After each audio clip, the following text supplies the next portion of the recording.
आज की वीडियो में आपका स्वागत है। आज की वीडियो में हम लोग वर्तमान काल के बारे में पढ़ेंगे। जैसे हमने पहले जाना कि काल के 3 भेद होते हैं, पहला वर्तमान काल, दूसरा भूतकाल, तीसरा भविष्यत काल। तो उसमें आज हम वर्तमान काल के जो 5 भेद हमने चर्चा किया था, उस 5 भेद को अलग अलग करके पढ़ेंगे। जैसे बताया भी गया था, जो वर्तमान काल है उसकी परिभाषा होती है कि जो वर्तमान काल में जो भी क्रिया हो रही है उस क्रिया में निरंतरता का जो बोध कराए वही वर्तमान काल कहलाता है। या कहा जाए कि क्रिया जो भी व्यापार करता है, व्यापार का मतलब हिंदी में कार्य होता है, क्रिया से जिस कार्य का संपादन हो, तो कहा जाए कि क्रिया के व्यापार की निरंतरता का बोध कराने वाला जो पद होता है उसी को हम वर्तमान काल कहते हैं।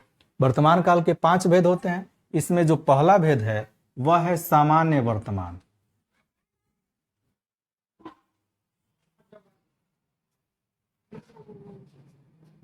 सामान्य वर्तमान, इसमें वर्तमान काल की सामान्य घटना के बारे में चर्चा की जाती है। जैसे कहा जाए कि वह एक लड़का है। यह सामान्य रूप से वर्तमान काल की सूचना है और इसको हम सामान्य वर्तमान के अंतर्गत रखेंगे। वह खाता है, यह सामान्य वर्तमान काल का उदाहरण है। वह पढ़ता है, वह पढ़ता है। बच्चे शोर मचाते हैं, बच्चे शोर मचाते हैं। यह सामान्य तरह की क्रिया है और इसको सामान्य वर्तमान के अंतर्गत हम रखेंगे। वह छात्र है, वह राजा है, वह शिक्षक है, वह एक काली गाय है, वह गाय काली है, वे सब घोड़े हैं। इस तरह की जो भी सूचनाएं आती हैं सामान्य रूप से, वह सब सामान्य वर्तमान के अंतर्गत आती है। इसका जो दूसरा रूप होता है उसको हम अपूर्ण वर्तमान कहते हैं। अपूर्ण वर्तमान, इसका दूसरा नाम तात्कालिक, इसको हम तात्कालिक वर्तमान भी कहते हैं। अर्थात जब बात की जाए उस समय वह क्रिया जारी हो। अब कहा जाए कि जैसे वर्तमान समय में कोई काम जारी हो तो उसका बोध कराने वाला जो पद होता है वह क्रिया के वर्तमान काल के अंतर्गत, काल के वर्तमान काल के अंतर्गत दूसरा भेद होता है, उसको हम अपूर्ण वर्तमान या तात्कालिक वर्तमान हम कहते हैं। जैसे यहाँ है कि वह एक लड़का है, वह खाता है, तो यह सामान्य सूचना है, वह खाता है। इसको यदि हम बदल दे तो वह है कि वह खा रहा है। वह पढ़ रहा है, इसका है बच्चे शोर मचा रहे हैं, वे खेल रहे हैं, वर्षा हो रही है। अर्थात जिसके अंत में रहा है, रहे हैं, रही है, इस तरह का बोध हो, अर्थात जो क्रिया का बोध कराने वाले हो, जो निरंतरता को दर्शा रहे हो और यह पता चल रहा है कि अभी काम जारी है, काम पूरा नहीं हुआ है, तो वैसे पद को हम अपूर्ण वर्तमान काल के अंतर्गत या तात्कालिक वर्तमान काल के अंतर्गत रखते हैं। इसको हम लिख सकते हैं कि वह खा रहा है, वह पढ़ रहा है।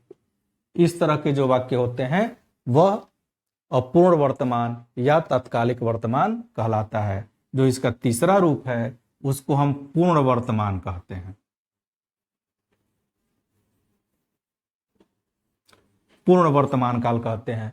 पूर्ण वर्तमान काल, जैसे कि इसके नाम से ही बोध हो रहा है, इसमें क्रिया की पूर्णता का बोध हो। जिस क्रिया से काम का संपादन हो रहा है वह क्रिया पूर्णता की ओर हो, वैसा बताया जाता है। अर्थात क्रिया के जिस रूप से यह पता चले कि वर्तमान समय में काम पूरा हो चुका है उसको हम पूर्ण वर्तमान कहते हैं। इसको अंग्रेजी में जो इंडेफिनिट टेंस का परफेक्ट रूप होता है, मतलब परफेक्ट इंडेफिनिट टेंस भी कहते हैं, इसको हम कंटिन्यूअस टेंस कहेंगे और इसको सामान्य रूप से इंडेफिनिट टेंस के अंतर्गत इसको रखते हैं। खैर, तो यह जो पूर्ण वर्तमान है वह परफेक्ट टेंस के अंतर्गत, जैसे कहा जाए कि इसी को हम बदलेंगे, वह खा चुका है, वह खा चुका है, वह जा चुका है, वह पढ़ लिया है, वह पढ़ लिया है। वह आया है, वह आया है, वह गया है, वह गया है।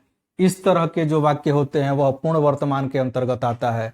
मान लीजिए यहाँ खाने की क्रिया है, लेकिन इस वाक्य में दिखाया गया कि वह खा चुका है, मतलब कि जो खाने की क्रिया है वह पूर्ण कर चुका है। इसलिए इस तरह के वाक्यों को हम पूर्ण वर्तमान काल के अंतर्गत रखते हैं। इसका जो चौथा भेद होता है उसको हम संदिग्ध वर्तमान कहते हैं। इसको संदिग्ध वर्तमान में हम ध्यान देंगे कि संदिग्ध वर्तमान ऐसा होता है कि जैसे कोई काम हो, यह निश्चित है कि काम है, लेकिन वह काम हो रहा है कि नहीं हो रहा है इसके बारे में यह बताता है कि वह काम हुआ है नहीं हुआ है। अर्थात क्रिया के होने में जहां संदेह प्रकट हो वहां संदिग्ध वर्तमान का वाक्य होता है। जैसे कहा जाए कि इसी को वह खाता होगा, तो अब यह संदेह है कि खा रहा है कि नहीं, खाया है कि नहीं है, खाने की क्रिया कर रहा है कि नहीं, अनुमान लगाया कि खाता होगा। वह जाता होगा, वह जाता होगा। बच्चे पढ़ते होंगे,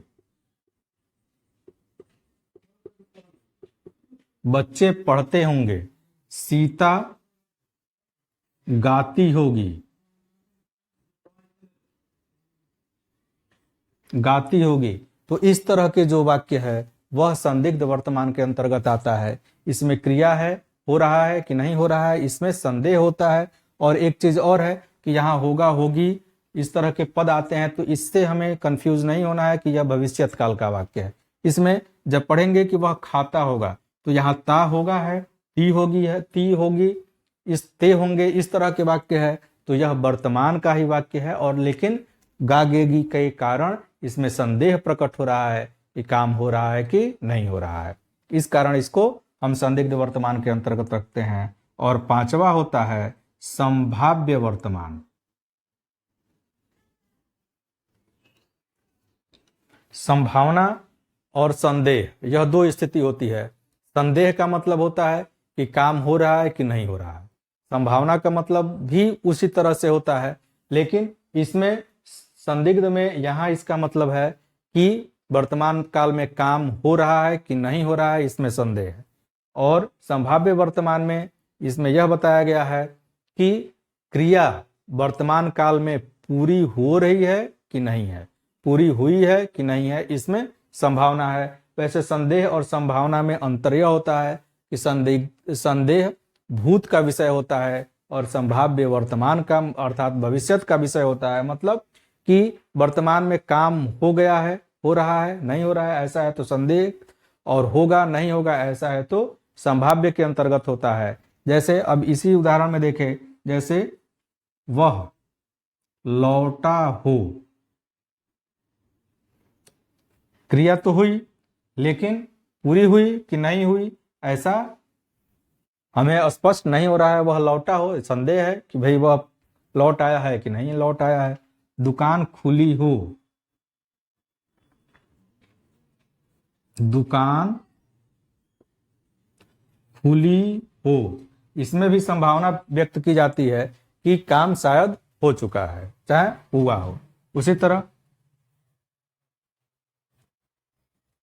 शायद वह आता हो, यह वाक्य भी संभाव्य के अंतर्गत आता है। सीता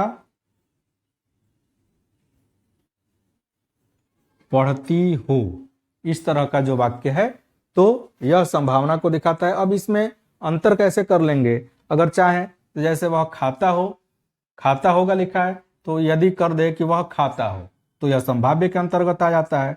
सीता पढ़ती हो संभावना का वाक्य है, अगर इसको लिख दे कि सीता पढ़ती होगी तो यह संदेह का, संदिग्ध का वाक्य हो जाएगा। तो इसी तरह लौटा हो, खुली हो, आता हो, पढ़ती हो, और इसमें होगा कि खाता होगा, जाता होगा, पढ़ते होंगे, सोते होंगे, इस तरह के वाक्य होंगे तो हम संदिग्ध वर्तमान का कहेंगे। और इस तरह के वाक्य होंगे तो उसको हम संभाव्य वर्तमान का वाक्य कहेंगे। तो इस तरह यह वर्तमान काल के 5 भेद थे और पांचों के बारे में हम उदाहरण सहित चर्चा किए। यदि इसमें किसी तरह का यदि आपको संदेह होता है तो आप प्लीज कमेंट में आप मुझको सूचित करें, आपके संदेह को दूर करने का प्रयास करूंगा। इस वीडियो में बस इतना ही। यदि अभी तक आपने मेरे चैनल को लाइक और सब्सक्राइब नहीं किया है तो प्लीज मेरे चैनल को लाइक और सब्सक्राइब करें। धन्यवाद।